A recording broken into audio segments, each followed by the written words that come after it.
Bonjour à toutes et à tous, j'espère que vous allez bien. Je suis Compagnie Bisengo Audrey, étudiante en L2 LMD Phasé à l'Université protestante au Congo.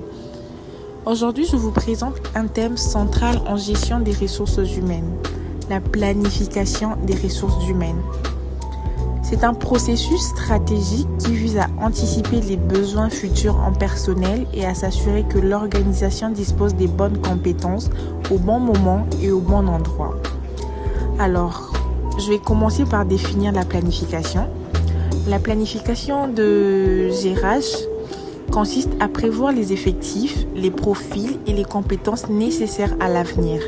Elle permet de détecter à temps les déséquilibres possibles entre les besoins futurs et les ressources disponibles, que ce soit en termes de nombre ou de qualité du personnel.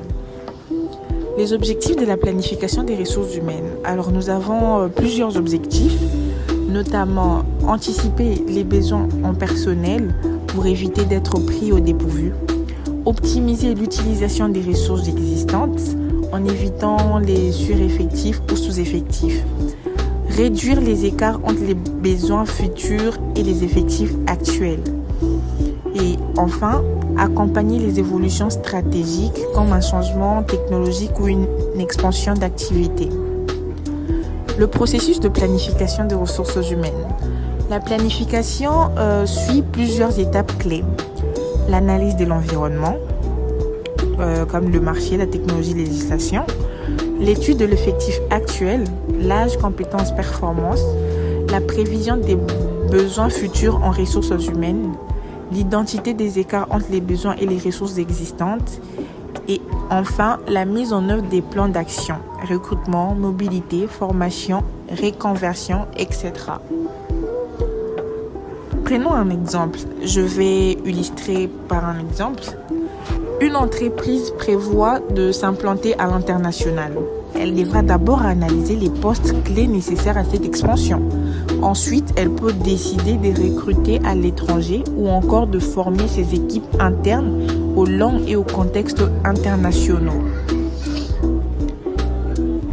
Outils et méthodes utilisés.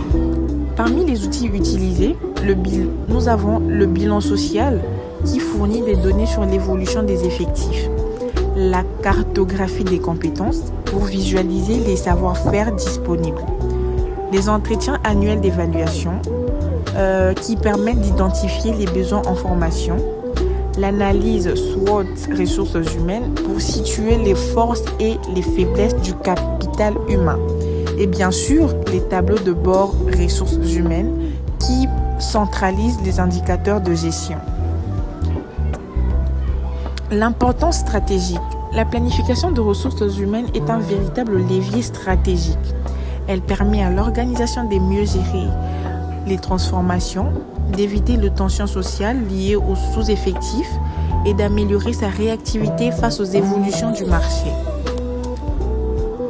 En conclusion, la planification de ressources humaines n'est pas un luxe, mais une nécessité stratégique.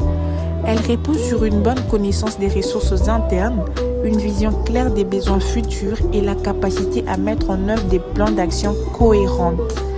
Merci pour votre attention.